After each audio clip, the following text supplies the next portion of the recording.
નમસ્તે વિદ્યાર્થી મિત્રો, સિગ્મા સ્કૂલ ઓફ સાયન્સ સાવરકુંડલાની યુટ્યુબ ચેનલમાં આપનું સ્વાગત છે. આપણે જોઈએ છે ધોરણ 11 પરમાણુનું બંધારણ રસાયણ વિજ્ઞાનમાં બીજું ચેપ્ટર છે તમારું. તો આપણે પહેલો જે લેક્ચર હતો તેમાં બેઝિક માહિતી મેળવી હતી કે કઈ રીતે પરમાણુની શોધની શરૂઆત થઈ, કઈ રીતે તેની શોધ થઈ, કયા કયા વૈજ્ઞાનિકોનો તેમાં ફાળો હતો. શરૂઆતમાં એવું સ્વીકારવામાં આવ્યું કે પરમાણુ છે તે કેવો તો કે અવિભાજ્ય અંગ અવિભાજ્ય છે, બરાબર, એટમ, કે તેનું આગળ કોઈ વિભાજન શક્ય નથી. નાનામાં નાનો એકમ છે, કણ છે, એને પરમાણુ કહેતા હતા. ત્યારબાદ જેમ જેમ આગળ રિસર્ચ થયા તેમ તેમ અપરમાણુય કણો એના વિશેની માહિતી મળી કે પરમાણુની અંદર પણ બીજા હોય છે કણો. ઇલેક્ટ્રોન, પ્રોટોન, ન્યુટ્રોન, આ બધા વિશે માહિતી મળવાની શરૂઆત થઈ હતી. તો ગયા લેક્ચરમાં આપણે ડિસ્કસ કર્યું હતું ઇલેક્ટ્રોનની શોધ. ઇલેક્ટ્રોનની શોધ કઈ રીતે થઈ કે થોડી ઘણીની વાત કરી હતી આપણે. તેમાંથી જે કિરણો હતા તો કઈ રીતે પસાર થતા હતા, કે થોડ કિરણો કહેતા હતા આપણે તેને. નેગેટિવ થી પોઝિટિવ ધ્રુવ તરફ તેની ગતિ હતી, તેની દિશા હતી. એટલા માટે એવું જાણવા મળ્યું કે આ જે કિરણો છે તે ઋણવિસ્ફારિત હોવા જોઈએ. ત્યારબાદ તેને આપણે સાર્વત્રિક કણ કીધો હતો, કારણ કે પેટ્રોલ નળીમાં ભરેલા વાયુ કે વિદ્યુત ધ્રુવોની બદલી કરતા પણ તેના ગુણધર્મોમાં કશો ફેરફાર આવતો ન હતો. એટલા માટે આપણે તેને સાર્વત્રિક કણ ઇલેક્ટ્રોન કહ્યું હતું, બરાબર, ઋણવિસ્ફારિત કણ છે. ત્યારબાદ વાત આવશે આપણે હવે પ્રોટોનની, બરાબર. પ્રોટોન અને ન્યુટ્રોનની શોધ કઈ રીતે થઈ. ત્યારબાદ જોઈશું આપણે પરમાણુના જે નમૂના આવ્યા, બરાબર, લંબકુડિંગ છે, રુથરફોર્ડનો નમૂનો છે. આ બધા વિશે આપણે આજે ચર્ચા કરવાની છે. તો થોડુંક તમને યાદ અપાઈ દઉં કે જે ઇલેક્ટ્રોન છે તેનું ઓરિજિન એટલે કે ઉદ્ભવ સ્થાન ક્યાંથી ઉદ્ભવતા હતા, તો કે જે નેગેટિવ ચાર્જ વાળો ધ્રુવ છે ત્યાંથી ઉદ્ભવતા હતા. તે ધ્રુવમાંથી ઉદ્ભવતા હતા, તે ધાતુનો જે ધ્રુવ છે તેમાંથી ઉદ્ભવતા હતા. હવે આપણે આગળ જોઈએ કે ઇલેક્ટ્રોનનો વિસ્ફાર અને દળનો ગુણોત્તર જે થોમ્સને શોધ્યો હતો, બરાબર. દળ અને વિસ્ફારનો ગુણોત્તર, બરાબર, વિસ્ફાર અને દળનો ગુણોત્તર કહીએ.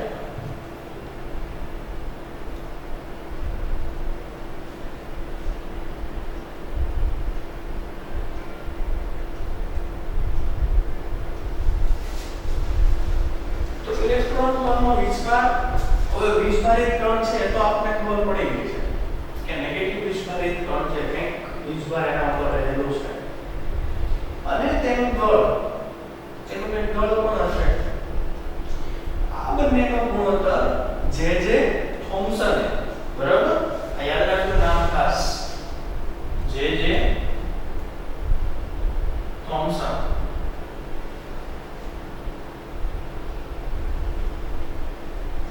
થોમ્સન નામના વૈજ્ઞાનિકે શોધ્યો હતો. તો કઈ રીતે શોધ્યો હતો? અગેન કેથોડ ટ્યુબનો ઉપયોગ કર્યો હતો, પરંતુ આ વખતે શું કર્યું હતું તેણે કે તેના ઉપર ચુંબકીય ક્ષેત્ર અને વિદ્યુતીય ક્ષેત્ર, જે કિરણની દિશા હતી ઇલેક્ટ્રોનની, તેને લંબ દિશામાં બંને ગોઠવી દીધા. તમને આકૃતિ 2 2.2 માં જોઈ શકો છો પેજ નંબર 28 કઈ રીતે કેથોડ ટ્યુબ છે તેનો ઉપયોગ કરી અને જે ઇલેક્ટ્રોનનું દિશા છે જે કિરણની દિશા છે તેનો જે રસ્તો તે રસ્તામાં વિદ્યુતીય ક્ષેત્ર અને ચુંબકીય ક્ષેત્ર બંને એકબીજાને લંબ દિશામાં ગોઠવ્યા. જોયા આપણે કે શું વાત હતી કે બે વિદ્યુત ધ્રુવો છે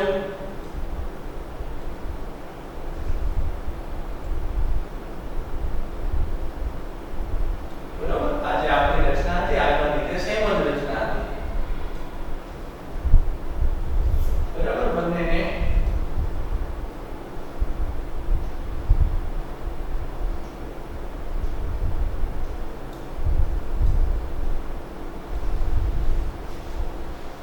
પ્રવાહ આપવામાં આવશે બરાબર કે ઊંચું વોલ્ટેજ આપવામાં આવશે ઊંચા. આ સેમ વસ્તુ હતી બરાબર. કેથોડ અને એનોડના વિદ્યુત ધ્રુવો તો અહીંયા હશે આ કેથોડ લેતા હતા આપણે અહીંયા લેતા હતા આપણે એનોડ. તો કિરણની દિશા કઈ હતી મિત્રો આપણે આગળ જોઈ લીધું છે કે ઇલેક્ટ્રોન જે કેથોડ કિરણો છે તેની દિશા કઈ રીતની હતી મિત્રો તો કે કેથોડ થી એનોડ તરફ હશે. આ જે કિરણ છે અહીંયાથી નીકળી અને અહીંયા જશે. આવા અસંખ્ય હશે મિત્રો. તો આપણે ખબર છે કે જે એનોડ છે તેમાં આપણે શું કરી દેતા હતા નાના નાના છેદ કરી દેતા હતા જેથી શું થાય તો કે આ કિરણ છે તે આગળ આપણે પરસ્પર પડદો મૂકતા હતા તેના ઉપર અથડાય અને આપણે સ્પાર્ક દેખાય. તો આપણને ખબર પડે કે અહીંયા કિરણ આવ્યું છે બરાબર કે કિરણ ઉદ્ભવીને અહીંયા અથડાય એટલે સ્પાર્ક દેખાય આપણને. તો અહીંયા થોડોક ચેન્જ એવો ગયો કે આ જે કિરણની દિશા હતી તેમાં થોડું આગળ તેને પરસ્પર પડ મૂકી દીધું બરાબર. આ શું છે તો કે પરસ્પર પડ અથવા તો લેયર કહી શકીએ આપણે. અને જે ઇલેક્ટ્રોનની દિશા હતી આ દિશા જે કિરણની દિશા હતી તેમાં તેને એકબીજાને લંબ એક તો શું એપ્લાય કર્યું બે ક્ષેત્રો એપ્લાય કર્યા હતા વિદ્યુતીય ક્ષેત્ર અને ચુંબકીય ક્ષેત્ર. આપણે ધન અને ઋણ છે તો આને કહીએ વિદ્યુતીય ક્ષેત્ર અને બીજા અને લંબ એને એપ્લાય કર્યા હતા બંને બરાબર. તમને આકૃતિમાં 3D માં ટેક્સ્ટબુકમાં વધારે સમજાશે કે n અને s. તો આને શું કહી શકીએ આપણે ચુંબકીય ક્ષેત્ર.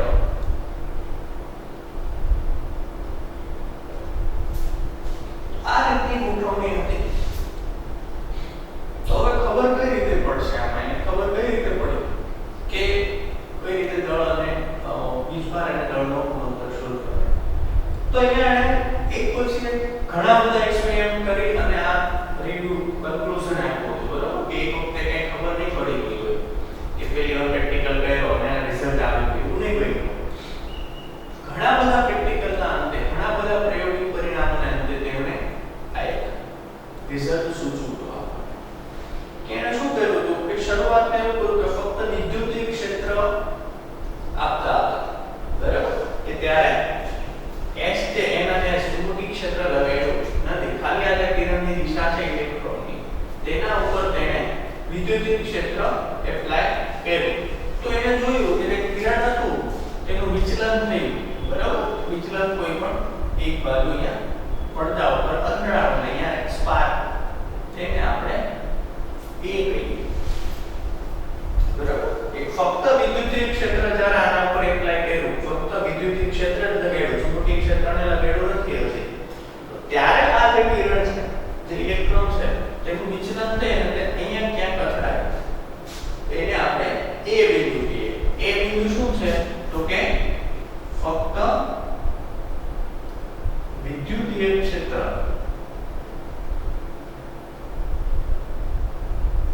લગાડવામાં આવે છે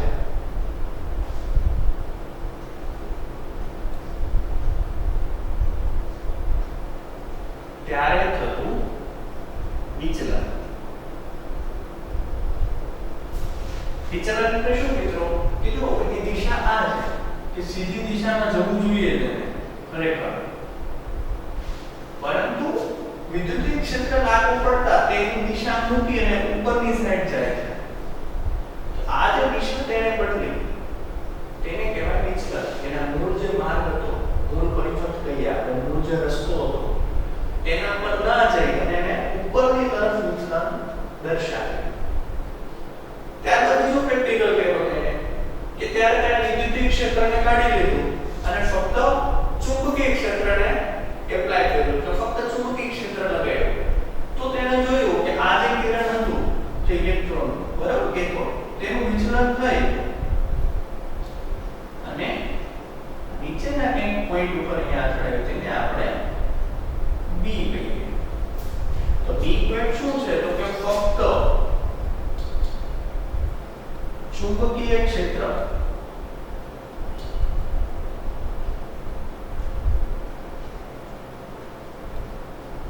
લગાડવામાં આવે ત્યારે થતું વિચલન.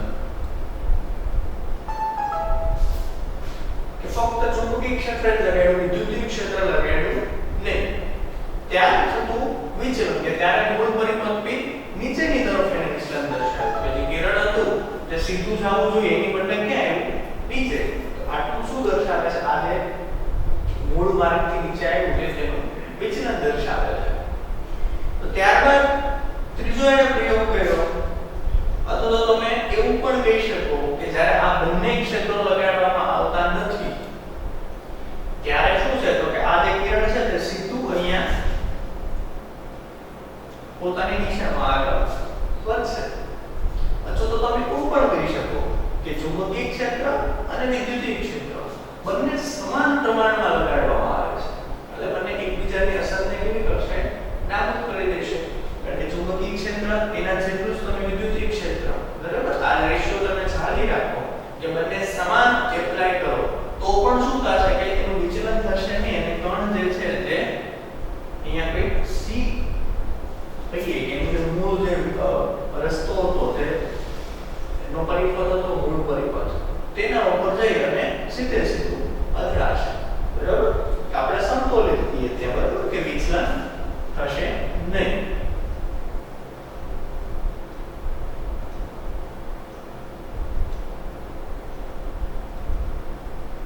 બરાબર, વિચલન ક્યારે નહીં થાય? તો અથવા તો તમે બંને ક્ષેત્રોમાંથી કોઈ પણ એક ક્ષેત્ર ના લગાડો, તો ચુંબકીય ક્ષેત્ર પણ ના લગાડો, વિદ્યુતીય ક્ષેત્ર પણ ના લગાડો, તો એનો જે પરિપથ હતો મુખ્ય માર્ગ તેના ઉપર જશે અને આ સી પ્લેસ ઉપર અથડાશે. રસપ્રદ બળવું અને આપણે સ્પાર્ક દેખાશે. અથવા તો તમે એવું કરો કે બંને ક્ષેત્રોથી સંતુલિત રીતે એપ્લાય કરો, સમાન માત્રામાં, બરાબર, કે વિદ્યુતીય ક્ષેત્ર લગાડો એટલું ને એટલું સામે ચુંબકીય ક્ષેત્ર પણ લગાડો તો પણ બંને એકબીજાની અસરને નાબૂદ કરી દેશે. અહીંયા તમને સીધું એક સી પ્લેટ, બરાબર, કે સી પ્લેસ છે, પોઈન્ટ છે, તેના ઉપર તમને અથડાતું દેખાશે, એટલે કે વિચલન થશે નહીં. તો જે થોમ્સને મિત્રો શું કર્યું તો કે આ જે વિચલન હતું, બરાબર, કે વિચલન શું કર્યું તો વિદ્યુતીય ક્ષેત્ર અથવા તો ચુંબકીય ક્ષેત્રની પ્રબળતા પૈકી કોઈ પણ એકની હાજરીમાં, બરાબર, કે એને જોયું કે કોઈ પણ વિદ્યુતીય ક્ષેત્ર એક લગાડે છે ત્યારે આ સાઈડનું વિચલન દર્શાવે છે, ખાલી ચુંબકીય ક્ષેત્ર લગાડે ત્યારે નીચેનું વિચલન દર્શાવે છે. તો કોઈ પણ એક વિચલન, બરાબર, કે કોઈ પણ એક ક્ષેત્ર જ્યારે લગાડવામાં આવે છે ત્યારે થતા વિચલનનો અભ્યાસ કરી તેને E/me, એટલે કે આ જે વિચલનનો અભ્યાસ કરી તેને એક રેશિયો આપ્યો આપણને, બરાબર, ઇલેક્ટ્રોનનો વીજભાર અને દળનો ગુણોત્તર, બરાબર, અહીંયા લખીએ આપણે E/me. E શું છે અહીંયા તો કે વીજભાર અને m શું દર્શાવે? માસ, એટલે કે દળ. કોનું? E એટલે કે ઇલેક્ટ્રોનનું. તો આ જે વેલ્યુ મળી તેને તે કેટલી મળી તો કે 1.75 × 1011 ઘાત, બરાબર, બરાબર શું મળશે તમને? 1.75 × 1011 ઘાત. બરાબર, પાછળના આંકડા છે 88 20, બરાબર, લખી શકીએ આપણે. ગુણ્યા 10 ની 11 ઘાત. હવે મિત્રો જોઈએ કે આનો એકમ કઈ રીતે લખશો તમે પહેલા જ એકમ જે છે એમાં ભણી ગયા છો તો કોઈ પણ આપણે એકમ લખવું હોય તો એકમ કઈ રીતે લખી શકો મિત્રો? તો અહીંયા સરળ છે કે ઉપર શું છે તો કે વીજભાર. તો વીજભારનો એકમ શું થાય મિત્રો? કુલમ. બરાબર. સી શું બતાવે છે? કુલમ. અને ભાગ્યા નીચે શું છે તો કે દળ. તો દળનો એકમ લઈએ છીએ આપણે કેજી. તો કુલમ પ્રતિ કેજી. અથવા તમે આને આમ લખી શકો coulomb into KG inverse. Inverse એટલે શું? તો કે એક છેદમાં તેના ઉપર લખ્યા છે તો આ હશે તેનો એકમ. તો આ રીતે મિત્રો તેને વિસ્તાર અને દળનો ગુણોત્તર છે તેનું મૂલ્ય નક્કી કર્યું હતું. કોણે કર્યું હતું? જે થોમ્સન. આ રીતનો એક પ્રયોગ એને કર્યો હતો. તો પ્રયોગ તમને સમજાઈ ગયો હશે. બરાબર. તો પછી એને થોડુંક આપણે આમાંથી કન્ક્લુઝન પણ એવું મળે કે જે વિચલન છે એની માત્રા છે કે આ મૂળ જે પરિપથ છે એના પરથી વિચલન થાય છે તો એ વિચલન કેટલું થશે એનો આધાર કોના ઉપર હોય? તો તમને પહેલું આપેલ છે તેમાં કે કણો પરના ઋણ વિસ્તાર પર. ઇલેક્ટ્રોન ખબર છે આપણે ઋણ વિસ્તાર એ કણ છે તો તેના ઉપર પણ આ વિચલનનો આધાર હશે કે કણો પરના વિસ્તારની માત્રા જેટલી વધારે તેમ વિદ્યુતીય અથવા ચુંબકીય ક્ષેત્રની પારસ્પરિક ક્રિયા અને તેથી તેનું વિચલન વધારે. કે અહીંયા જેટલો વિસ્ફારિત કણ વધારે હશે બરાબર કે જેટલો વિસ્ફાર વધારે તેમ એનું વિચલન વધારે.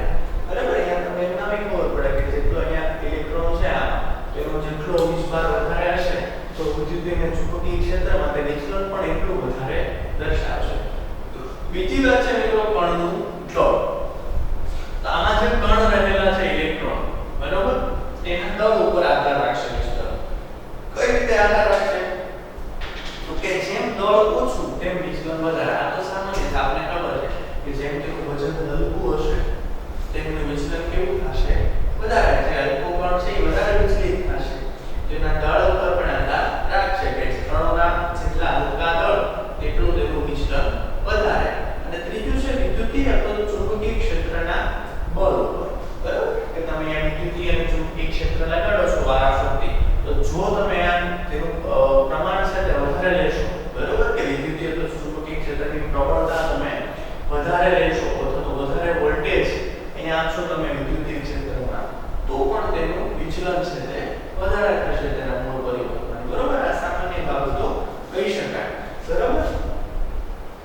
તો આ જે છે તે ખાસ તમારે યાદ રાખવાનું છે બરાબર કે E/me વિસ્ફાર અને દળનું ગુણોત્તર છે તેનું પ્રમાણ કોણે મેળવ્યું હતું? જે થોમ્સને. કે કેટલું થાય છે તો કે 1.758820 ગુણ્યા 10 ની 11 ઘાત. અને તેનો એકમ શું છે તો કે કુલમ પ્રતિ કિલોગ્રામ. તો કુલમ ઇન્ટુ કિલોગ્રામ ઇન્વર્સ પણ તમે એને કહી શકો છો. બરાબર. તો આ રીતનું બરાબર એનો વિસ્ફાર આપણે ગણી શકીએ. એના દળનો અને વિસ્ફાર અને દળનો રેશિયો છે. બરાબર. તો જોઈ લો એકવાર આકૃતિ અને સમજી લો. તમારી ટેક્સ્ટબુકમાં પણ સાથે સાથે વાંચતા જજો. બરાબર. એના પછી જોઈશું આપણે ઇલેક્ટ્રોન પરનો વિસ્ફાર તેની ગણતરી કઈ રીતે થાય છે. લખી લો તમે ત્યાં સુધી નોટ્સ.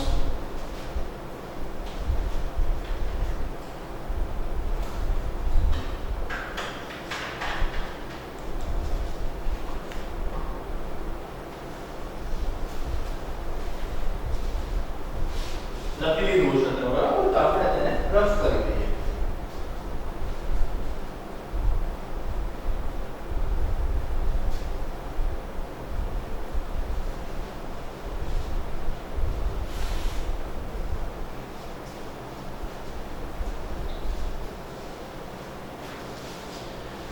હવે આપણે મિત્રો ઇલેક્ટ્રોન પરનો વિસ્ફાર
ઇલેક્ટ્રોનનો વીજભાર માઈનસ છે ને એટલા માટે તેને માઈનસ લખવામાં આવે છે. બાકી કોઈ માઈનસ વેલ્યુ આપણે લેશું ની ગણતરીમાં કરશું બરાબર. માઈનસ શું નિશાની દર્શાવે છે તો ઇલેક્ટ્રોનનો વીજભાર કેટલો છે નેગેટિવ છે એટલા માટે બરાબર.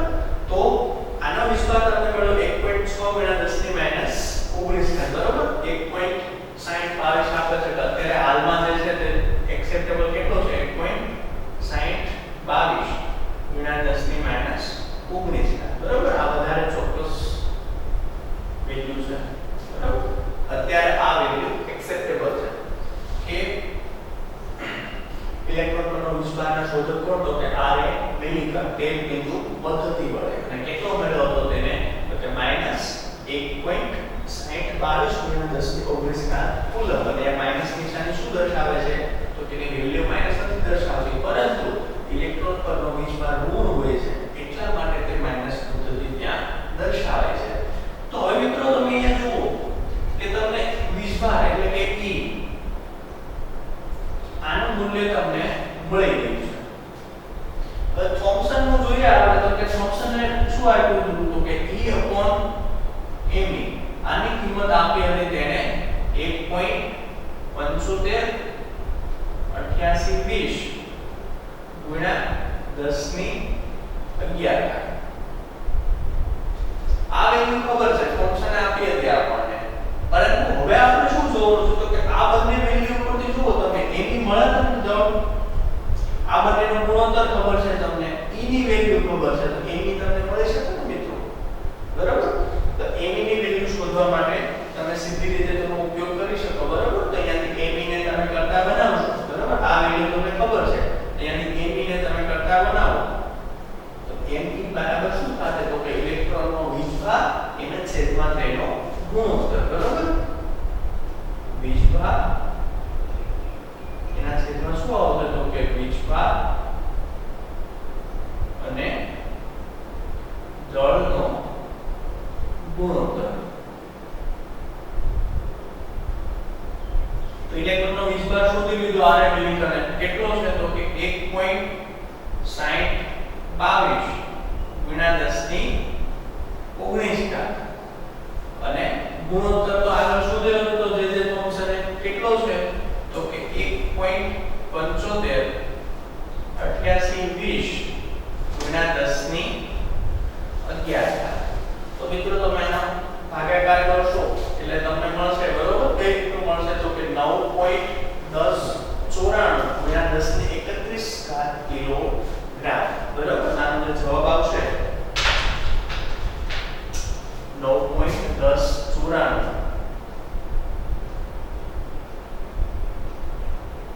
ગુણ્યા 10 ની બરાબર 11 છે તે ઉપર જશે બરાબર. ઉપર તો માઈનસ કાચ -19 એટલે વીજભાર છે તેનો શોધ્યો હતો બરાબર. પણ કેટલો છે તો કે -19 કાચ મુજબ છે. તો 11 કાચ ઉપર જશે એટલે 11 ખાતે માઈનસ થશે તો -19 અને -11 તો કેટલા આવશે મિત્રો ત્યાં 31 થશે બરાબર. અને તમે પોઈન્ટમાં આગળ પાછળ કરશો એટલે 31. તો આ ખાસ યાદ રાખજો -31. હવે આનો યુનિટ શું થશે મિત્રો તો અહીંયા જુઓ તમે વીજભારનો યુનિટ શું હતો તો કે કુલમ. દળ અને વીજભાર અને દળનો ગુણોત્તર જોયો તો એનો યુનિટ શું હતો તો કે કુલમ * કિલોગ્રામ ઇન્વર્સ. ત્યાંથી કુલમ કેન્સલ થશે. આ કિલોગ્રામ ઇન્વર્સ છે મતલબ કે આનો એકમ શું થશે કેજી બરાબર. આ ખાસ યાદ રાખજો. આ શું મળ્યું આપણને તો કે દળ ઇલેક્ટ્રોનનું દળ 9.1094 × 10⁻31 કિલોગ્રામ બરાબર. આનો તમને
શકો. ખાસ 3 બાબતો અગત્યની છે આપણા માટે. આગળ તમે અભ્યાસમાં જોશો તો આ 3 બાબતો ખાસ અગત્યની કામ તમારે આવશે. ઇલેક્ટ્રોનનું દળ અને વીજભારના દળનો ગુણોત્તર, ઇલેક્ટ્રોનનું દળ અને ઇલેક્ટ્રોન દળનો વીજભાર. આનો ઉપયોગ દાખલામાં પણ ઘણીવાર તમે કરશો. બરાબર, સીધો હવે આપણે આનો સીધો ઉપયોગ કરીશું. હવે કે આપણે તારવવાની જરૂર છે નહીં. હવે દાખલામાં તમને સીધો આનો ઉપયોગ કરવા મળશે. આપણે આગળ ઉદાહરણ હશે ત્યારે જોઈશું. બરાબર, કેવી રીતે થાય છે. તો આ પોઈન્ટ આપણે અહીંયા પૂરો થાય છે. તો આગળ આપણે જોઈશું કે પ્રોટોન અને ન્યુટ્રોનની શોધ. બરાબર, તો તમે વિડિયો પોઝ કરી આનો સ્ક્રીનશોટ પણ લઈ શકો છો. બરાબર, તમારા પછી શાંતિથી નોટ્સ બનાવવામાં ઉપયોગી થાય. તો લઈ લીધો છે તમે, તો રફ કરી દઈએ હવે આપણે.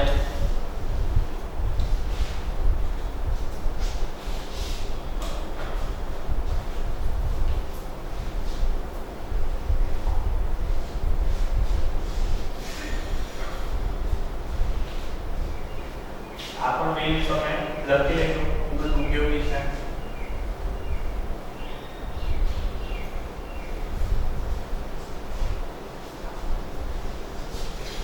હવે મિત્રો જોશું આપણે પ્રોટોન અને ન્યુટ્રોનની શોધ.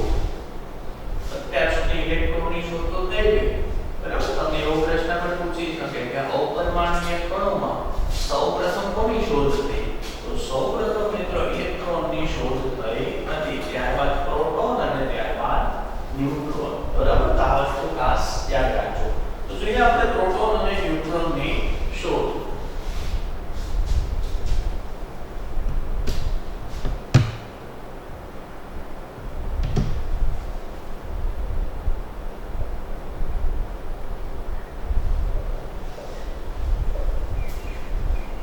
Discovery of proton and neutron. બરાબર, તો અહીંયા તમે જોઈ શકો છો કે આ સેમ વસ્તુ હતી. કઈ રીતે આગળ ચાલતી હતી, કેથોડ ટ્યુબની જ વાત હતી. કઈ રીતે કેથોડ ટ્યુબને એક્સપ્લેન વડે બધા એક્સપેરિમેન્ટ કરતા જ હતા. તો પ્રોટોનની પણ આ જ રીતે મળી આવ્યો હતો. બરાબર, કેથોડ ટ્યુબની ઉપયોગ કરીને. તો કઈ રીતે આપણે સમજીએ, થોડોક ફેરફાર હતો ઇલેક્ટ્રોન અને પ્રોટોનનો. એ તો સેમ, બાકી બધી વસ્તુ સેમ હતી. અહીંયા બે ઇલેક્ટ્રોડ હતા, વીજભાર. બરાબર, અલગ અલગ વીજભાર હતા, કેથોડ અને એનોડ તમે કહી શકો. સેમ આ બંનેને હાઈ વોલ્ટેજ આપવામાં આવતા હતા.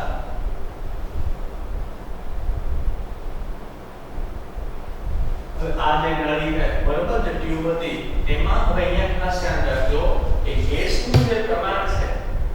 બરાબર, પહેલામાં આપણે શું કહેતા હતા કે વેક્યુમ શૂન્યાવકાશમાં લગાડેલો હતો કે શૂન્યાવકાશ સાવ શૂન્યાવકાશ એટલું સાવ નજીક તેની કે વાયુ નહીવત પ્રમાણમાં હતા તેમાં. પરંતુ અહીંયા જે વાયુઓ છે તેનું પ્રમાણ થોડું વધારવામાં આવ્યું.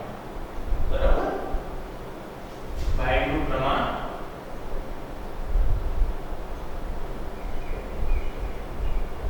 વધારે, થોડું પ્રમાણ વધારવામાં આવ્યું. તો સિમ્પલ જે હતું કે નેગેટિવ ચાર્જ તરફથી જે પોઝિટિવ ચાર્જ તરફ ઇલેક્ટ્રોન જતા હતા તેને આપણે જે ઇલેક્ટ્રોનનો પ્રવાહ હતો, કિરણ હતા, તેના પર ઇલેક્ટ્રોનની ખબર પડી. પણ જ્યારે અહીંયાથી ઊંચો વિદ્યુત પ્રવાહ આપવામાં આવ્યો, હાઈ વોલ્ટેજ આપવામાં આવ્યા, ત્યારે તેને ઓબ્ઝર્વ કર્યો. બરાબર, અગેન અહીંયા હવે અહીંયા જો ખાસ એક ધ્યાન રાખજો તમે કે આગળના પ્રયોગમાં આપણે જે પ્રશ્ન પડ છે તે આ સાઈડ લગાડ્યો છે.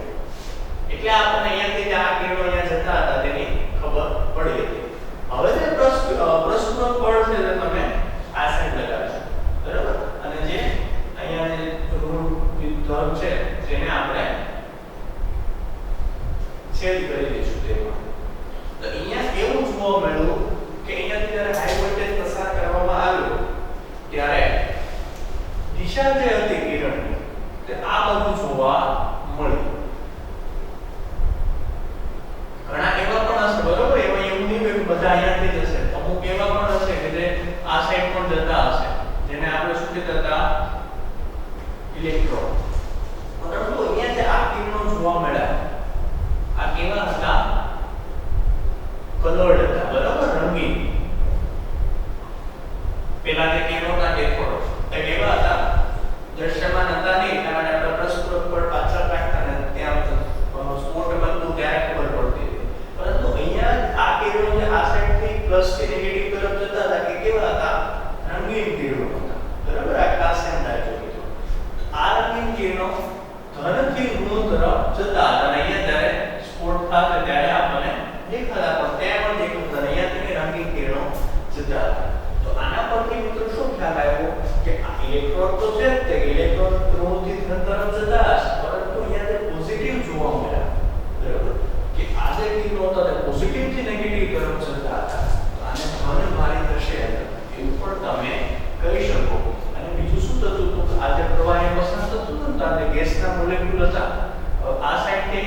ઇલેક્ટ્રોન નું શું હતું તો કે ઋણ થી ધન તરફ અહીંયાથી નીકળી જશે, ઇલેક્ટ્રોન અહીંયાથી નીકળી અને બહાર ધન તરફ જતો રહેશે. તો આ જે કિરણો પછી જે ગેસના આયન હતા ને એમાંથી કિરણો નીકળે એટલે ઋણ તરફ જતા હતા. તો એના પરથી એવું ક્યાંક ખ્યાલ આવ્યો કે પરમાણુ છે તેમાં ઇલેક્ટ્રોન સિવાય પણ એક ધનભારી કણ હોવો જોઈએ, બરાબર? કારણ કે ઇલેક્ટ્રોન તો નીકળે આ સાઈડ જતા રહે તો બાકી કેમ અહીંયા સાઈડ ચાલે છે નેગેટિવ સાઈડ. તો આ જે કિરણો હતા એના પરથી ખ્યાલ આવ્યો કે પરમાણુ છે, બરાબર? આજનો પરમાણુ પહેલા શું હતું કે ઇલેક્ટ્રોનની શોધ તો થઈ ગઈ હતી પણ ઇલેક્ટ્રોન તો જોયું કે એને ચાર્જ મળતા તે ઇલેક્ટ્રોન તો જતો રહેશે ધન સાઈડ, છતાં આ જે ગેસનો મોલેક્યુલ હતો તે આ સાઈડ ખસતા હતા. એનો મતલબ શું થયો કે આમાં ધનભારી કંઈક કણ હોવા જોઈએ. ત્યારબાદ તેના પછી પ્રોટોનની શોધ થઈ, બરાબર? પ્રોટોન ગેસ પણ અહીંયા ખાસ યાદ રાખજો મિત્રો કે કેથોડ કિરણોના જે ઇલેક્ટ્રોનના બનેલા છે તેવું તમે કહી શકતા હતા, પણ જે કેનાલ રે છે, બરાબર? અને શું નામ આપ્યું હતું મિત્રો? કેનાલ રે, બરાબર? કેનાલ કિરણો. શા માટે તો કે કેનાલની તરફ, કેનાલની જેમ ધનથી ઋણ તરફ જતા હતા. આ કેનાલ કિરણો છે તે પ્રોટોનના બનેલા છે એવું કહી શકશો નહીં. એનું શું કારણ છે તો કે ઇલેક્ટ્રોન છે તેનું ઓરિજિન છે, બરાબર? ઇલેક્ટ્રોન છે, આ ખાસ યાદ રાખજો મિત્રો, સમજવા જેવી વાત છે કે ઇલેક્ટ્રોન છે તેનું ઉદ્ગમ સ્થાન શું છે મિત્રો? તો કે આ જે વિદ્યુત ધ્રુવ છે, ઋણ વિદ્યુત ધ્રુવ તેમાંથી નીકળે છે, બરાબર? કે ધાતુના વિદ્યુત ધ્રુવમાંથી બહાર આવે છે. અને તે કેવા છે? Universal particles. એટલે કે તમે ગેસ બદલાવો કે વિદ્યુત ધ્રુવ બદલાવતા તો ઇલેક્ટ્રોનના ગુણધર્મોમાં કશો ફેરફાર પડતો ના, પરંતુ જે પ્રોટોન છે મિત્રો તો ધન વિસ્મારક જે કણ તેનું ઉદ્ગમ સ્થાન છે, બરોબર? આપણે પ્રોટોન નહીં લખીએ, આપણે કેનાલ કિરણો લખીએ. તો કેનાલ કિરણો છે તેનું ઉદ્ગમ સ્થાન છે તે શું હશે મિત્રો? Gas ion. ખાસ યાદ રાખજો મિત્રો કે ગેસ આયન છે તેમાંથી આ કિરણો નીકળતા હતા અને ઋણ તરફ જતા હતા. અને એટલા માટે જ મિત્રો કે જ્યારે અહીંયાથી ગેસ બદલાવવામાં આવ્યો, બરોબર? કે અંદરનો જે ગેસ છે તે બદલી દેવામાં આવ્યો, બરોબર? પેલામાં હાઇડ્રોજન ભર્યો છે તો હિલિયમ ભરવામાં આવ્યો કે પછી વિદ્યુત ધ્રુવો ચેન્જ કરવામાં આવ્યા. તો ગેસ બદલતા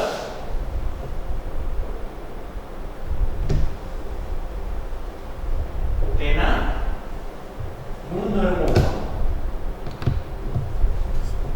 ફેરફાર જોવા મળ્યો. આ તો સ્વાભાવિક છે મિત્રો કે જ્યારે હાઇડ્રોજન અંદર ગેસ લેશો તો આનો જે નાનો આકાર હશે, બરોબર? નાનો કણ હશે. તો હિલિયમ લેશો તો મોટો હશે, એનાથી તમે નિયોન લો તો એનાથી પણ મોટો હશે આકાર.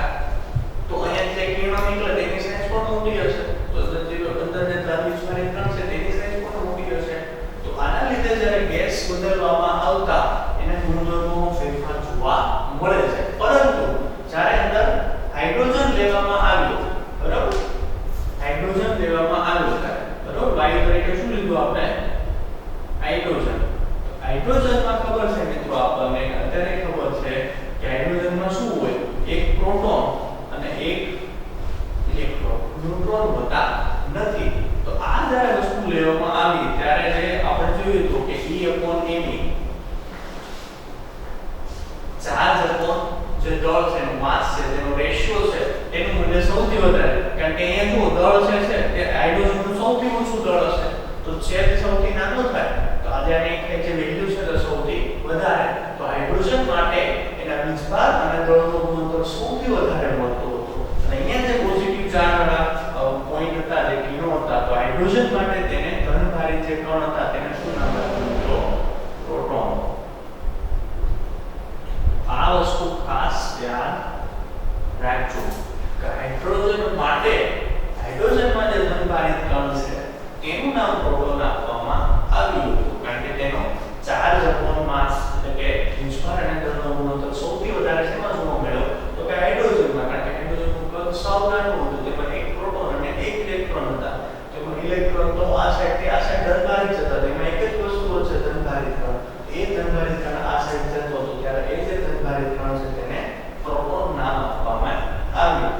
આ રીતે શુદ્ધ થઈ મિત્રો પ્રોટોનની.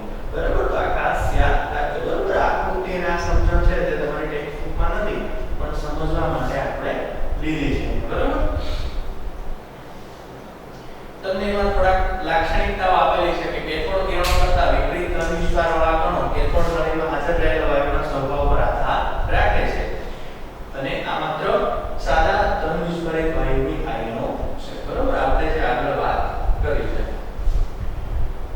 સૌથી નાનો અને હલકો ધન આયન છે તે હાઇડ્રોજનમાંથી મેળવાય. તો આપણે જોયું કે સૌથી નાનો અને સૌથી હલકો ધન આયન શેમાંથી? તો કે હાઇડ્રોજનમાંથી, કારણ કે તેનું કદ સૌથી નાનું છે.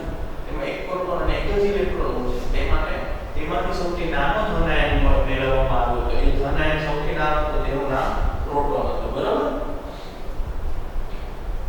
ત્યારબાદ એવું એક વાત આવી કે તટસ્થીકરણ. બરાબર, કારણ કે પ્રોટોન મળી ગયો ધન વિસ્ફારિત અને ઇલેક્ટ્રોન હતો ઋણ વિસ્ફારિત. તેનો મતલબ એવો થયો કે આ બંને કેવી રીતે તટસ્થ કરશે. બરાબર, કે કારણ કે તમે વિસ્ફાર પણ જોશો ને આપણે આગળ આવશે કે પ્રોટોન અને ઇલેક્ટ્રોનનો વિસ્ફાર સમાન છે, ફક્ત વિરુદ્ધ છે. ઇલેક્ટ્રોનનો માઈનસ તો પ્રોટોનનો પ્લસ પણ બે સમાન છે. બરાબર, ત્યારબાદ આવશે ન્યુટ્રોન કે ચેડવિકે 1932 માં. નામ યાદ રાખો મિત્રો, MCQ માં પૂછાય છે કદાચ. બરાબર, ચેડવિકે કોની શોધ કરી? બેરિલિયમના પાતળા પતરા ઉપર આલ્ફા કણનો મારો ચલાવ. આલ્ફા કણ આપણે આગળ આવશે કેવી રીતે એનો ઉપયોગ કરીશું, પણ તેનો મારો ચલાવી અને જેમનું દળ ઉત્સર્જિત થયેલ પ્રોટોન કરતા થોડું વધારે હતું તેવા કણોને ન્યુટ્રોન નામ અપાયું. બરાબર, એવા કણોની શોધ કરી. તેનું શું નામ આપ્યું? ન્યુટ્રોન.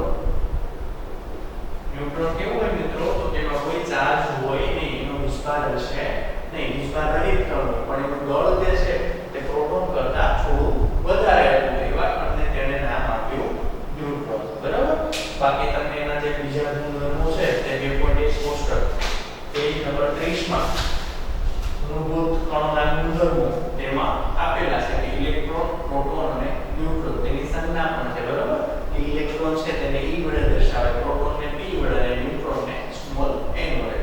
તેનો વિસ્ફાર પણ આપેલો છે. તો નિરપેક્ષ ભાર તો ઇલેક્ટ્રોન નો છે -1.22 અને પ્રોટોન નો છે +1.22 × 10⁻⁹ કુલમ. તો આ બંનેનો વિસ્ફાર વિરુદ્ધ હોય છે, પણ બંને કેવું હોય છે?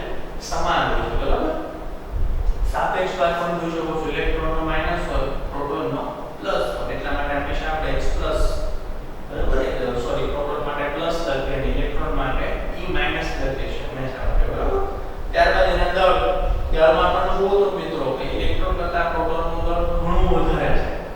બરાબર, તમે કમ્પેરીઝન કરી શકો કે પેલાનું છે 9.10 × 10⁻31 અને પ્રોટોનનું છે 1.67 × 10⁻27. તો માઈનસ કાટમાં ઘટાડો એટલા માટે આનું દળ ઇલેક્ટ્રોન કરતા ઘણું વધારે છે પ્રોટોન. બરાબર, અને એના કરતા ન્યુટ્રોનનું દળ એનાથી થોડું વધારે હશે. ત્યારબાદ આશરે દળ આપેલા છે. ઇલેક્ટ્રોનનું 0 કન્ક્લુડ અને પહેલા બંનેનું 1 કન્ક્લુડ. 0 એટલે સાવ 0 તો નહીં, પણ સાવ ઓછું હોવાને લીધે તેને 0 કન્ક્લુડ આશરે કહેવામાં આવે છે. બરાબર,